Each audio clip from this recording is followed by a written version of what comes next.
নতুন একটি রেসিপির সাথে সুস্মিতাস কিচেনে সবাইকে স্বাগত।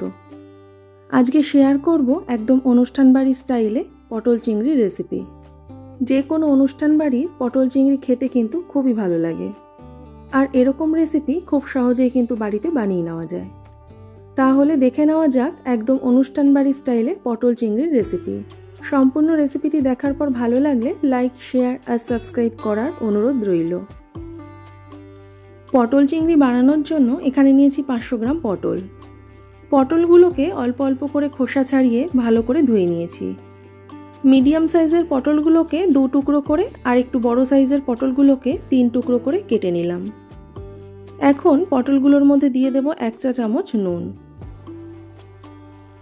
নুন দিয়ে পটলগুলোকে ভালো করে মেখে নিয়ে একটা স্ট্রেনারের মধ্যে রেখে দেব, যাতে পটলের মধ্যে যে এক্সট্রা জল সেগুলো বেরিয়ে আসে। ছোট সাইজের 7 থেকে 8টা আলু নিয়েছি, আলুগুলোকে 2 টুকরো করে কেটে নিয়েছি। চিংড়ি মাছগুলোকে ভালো করে ধুয়ে নিয়ে জল ঝরিয়ে নিয়েছি। সামান্য নুন আর হলুদ দিয়ে মাছগুলোকে ভালো করে মেখে নিয়েছি। কড়াই খুব ভালো করে গরম করে নিয়েছি। পটল আর আলুগুলোকে সাদা তেলে ভেজে নেব, তাই প্রথমেই দিয়ে দিলাম পরিমাণ মতো সাদা তেল। তেল ভালো করে গরম করে নিয়ে পটলগুলোকে দিয়ে দেব। পটলগুলোকে 3 থেকে 4 মিনিট মিডিয়াম টু হাই হিটে ভালো করে ভেজে নেব। পটলগুলোর মধ্যে আগেই নুন মাখিয়ে রেখেছিলাম, তাই এখন আর নুন দেব না। 3 থেকে 4 মিনিট পটলগুলোকে ভেজে নিয়ে এবারে দিয়ে দেব সামান্য পরিমাণে হলুদ। পটলের সাথে হলুদ মিশিয়ে নিয়ে আবারও মিডিয়াম টু হাই হিটে পটলগুলোকে হালকা লাল লাল করে ভেজে নেব। পটলগুলো ভাজা হয়ে এসেছে, এবারে তুলে নিচ্ছি।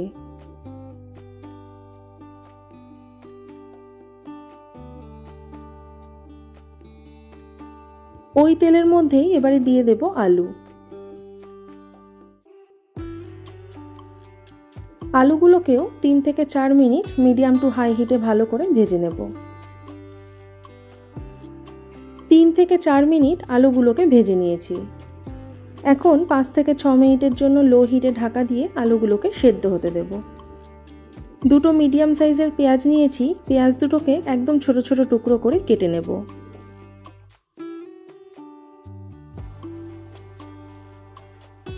একটা মিডিয়াম সাইজের টমেটো নিয়েছি, টমেটোটাকে ছোট ছোট টুকরো করে কেটে নেব।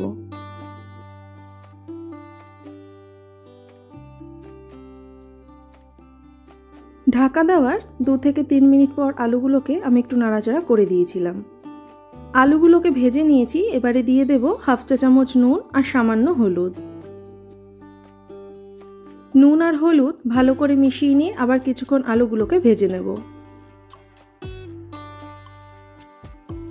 আলুগুলোকে বেশ লাল লাল করে ভেজে নিয়েছি, এবারে তুলে নেব। যেহেতু সর্ষের তেলে রান্না করব, তাই এই তেলটাকে অন্য একটা পাত্রে ঢেলে নেব। এবারে দিয়ে দেব একদম সামান্য পরিমাণে সর্ষের তেল। তেল গরম করে নিয়ে দিয়ে দেব চিংড়ি মাছ।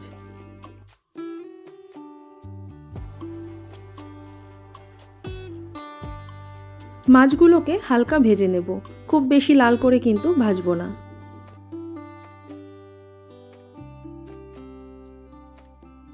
মাছগুলোকে হালকা ভেজে নিয়েছি, এবারে এই তেল সমেত মাছগুলোকে নামিয়ে নেব। চিংড়ি মাছ ভাজার পর কড়াইয়ে এরকম দাগ হয়ে যায়, তাই কড়াই ভালো করে পরিষ্কার করে নেব। এবারে রান্নার জন্য দিয়ে দেব পরিমাণ মতো সর্ষের তেল। যেহেতু অনুষ্ঠান বাড়ির মতো রান্না, তাই তেলের পরিমাণ আমি একটু বেশি দিলাম। আপনাদের ইচ্ছে হলে তেলের পরিমাণ কমও করে দিতে পারেন। তেল ভালো করে গরম করে নিয়ে দিয়ে দিলাম 2টো তেজপাতা, একটা শুকনো লঙ্কা, কয়েকটা গোটা গরম মশলা আর 1/2 চা চামচ গোটা জিরে। ফোড়ন ভালো করে ভেজে নিয়ে হালকা গন্ধ বেরোলেই দিয়ে দেব পেঁয়াজ কুচি। পেঁয়াজগুলোকে খুব বেশি লাল করে ভাজবো না, হালকা লাল করে ভেজে নেব।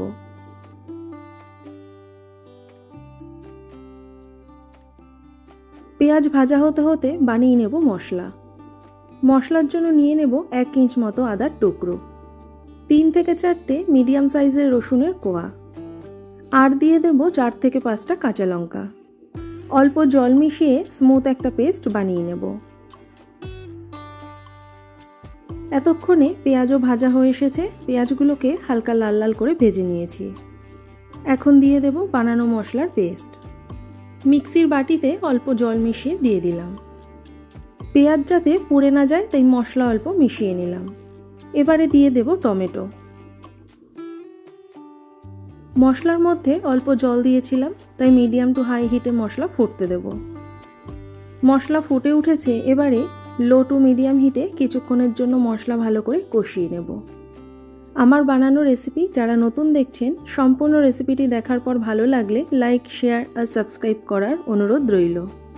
মশলা ভালো করে কষিয়ে নিয়েছি। এবারে দিয়ে দেব 2 চা চামচ হলুদ, 1 চা চামচ জিরে গুঁড়ো, 1 চামচ ধনে গুঁড়ো। জিরে গুঁড়োর থেকে ধনে গুঁড়োর পরিমাণ আমি একটু বেশি দিলাম। আর দিয়ে দেব 1 চামচ লঙ্কার গুঁড়ো। ঝালের পরিমাণ একদমই কিন্তু নিজেদের ইচ্ছে মতো। আর কালারের জন্য দিলাম 1 চামচ কাশ্মীরি লঙ্কার গুঁড়ো। মশলাগুলোকে অল্প মিশিয়ে নিয়ে দিয়ে দিলাম 2 থেকে 3 চামচ টমেটো সস। অনুষ্ঠান বাড়ির রান্নায় টমেটো সস কিন্তু দেওয়া হয়। এবারে দিয়ে দেব 2 চা চামচ নুন। সব মশলা মিশিয়ে নিয়ে আবার 2 থেকে 3 মিনিট মশলা ভালো করে কষিয়ে নেব, যতক্ষণ না টমেটো একদম গলে আসছে আর মশলা থেকেও তেল ছেড়ে আসছে। মশলা কষাতে কষাতে এখানে বানিয়ে নেব আর একটা মশলা। তার জন্য নিয়ে নিলাম 10 থেকে 12টা ভাঙা কাজু, 1 চামচ চারমগজ, সরু লম্বা 2টো নারকেলের টুকরো, আর দিয়ে দেব 3 চামচ টক দই।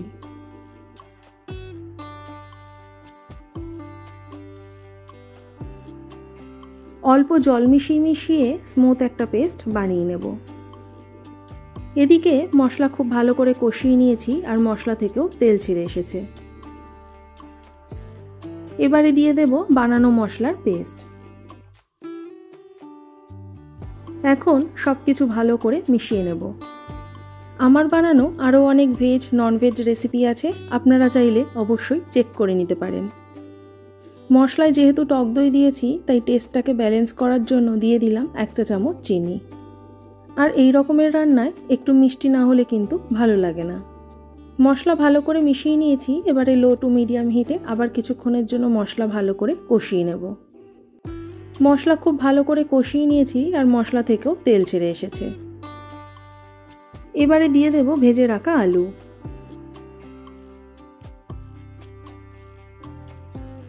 আলুর সাথে মশলা মিশিয়ে নিয়ে আবার 1 থেকে 2 মিনিট মতো ভালো করে কষিয়ে নেব। আলুর সাথে মশলা খুব ভালো করে কষিয়ে নিয়েছি। এখন দিয়ে দেব অল্প পরিমাণে হালকা গরম জল। প্রথমে এই অল্প জলের সাথে মশলা ভালো করে মিশিয়ে নেব। মশলা জলের সাথে ভালো করে মিশিয়ে নিয়ে এবারে পরিমাণ মতো জল দিয়ে দিলাম। জলের সাথে মশলা খুব ভালো করে মিশিয়ে নিয়ে মিডিয়াম টু হাই হিটে ফুটতে দেব। ঝোল কিন্তু ফুটে উঠেছে। আবার সবকিছু ভালো করে একটু মিশিয়ে নেব। এবারে 2 থেকে 3 মিনিটের জন্য লো হিটে ঢাকা দিয়ে আলুগুলোকে আর একটু ভালো করে সেদ্ধ করে নেব। 2 থেকে 3 মিনিট হয়ে গেছে আর আলুগুলো খুব ভালো মতো কিন্তু সেদ্ধ হয়ে এসেছে। এবারে এর মধ্যে দিয়ে দেব ভেজে রাখা পটল আর চিংড়ি মাছ। ঝোলের সাথে পটল আর চিংড়ি মাছগুলোকে ভালো করে মিশিয়ে নেব। এই সময় যদি মনে হয় ঝোলের পরিমাণ কম, তাহলে অল্প করে গরম জল মিশিয়ে নিলেই হবে। সব কিছু ভালো করে মিশিয়ে নিয়ে লো টু মিডিয়াম হিটে ফুটতে দেব। ঝোল ফুটে উঠেছে। আবার সব কিছু একটু ভালো করে মিশিয়ে নিয়ে লো হিটে 1 মিনিট মতো ফুটিয়ে নেব। ঝোলের সাথে পটল খুব বেশিক্ষণ ফোটালে পটলের মধ্যে কিন্তু একটু জল জল ভাব চলে আসে, তাই পটল ঝোলে দেওয়ার পর বেশিক্ষণ কিন্তু ফোটাবো না। দিয়ে দিলাম 1 চামচের একটু কম ঘি আর 1/2 চা চামচ গরম মশলার গুঁড়ো। ঘি আর গরম মশলার গুঁড়ো ভালো করে মিশিয়ে নেব। এই সময় অবশ্যই কিন্তু নুনের পরিমাণ দেখে নিতে হবে। আর যে কোনো রান্নাই ঠান্ডা হলে একটু টেনে আসে, তাই অল্প ঝোল ঝোল রেখেই গ্যাস অফ করে 2 মিনিটের জন্য রেস্টে রেখে দেব। তাহলে রেডি আমাদের আজকের একদম অনুষ্ঠান বাড়ি স্টাইলে পটল চিংড়ির রেসিপি। আশা করি আজকের রেসিপিটি আপনাদের ভালো লাগবে। আর রেসিপিটি কেমন লাগলো অবশ্যই কিন্তু কমেন্টে জানাবেন। রেসিপিটি ভালো লেগে থাকলে অবশ্যই কিন্তু এইভাবে একবার ট্রাই করে দেখবেন। তাহলে আবার চলে আসবো অন্য কোনো দিন অন্য কোনো রেসিপি নিয়ে।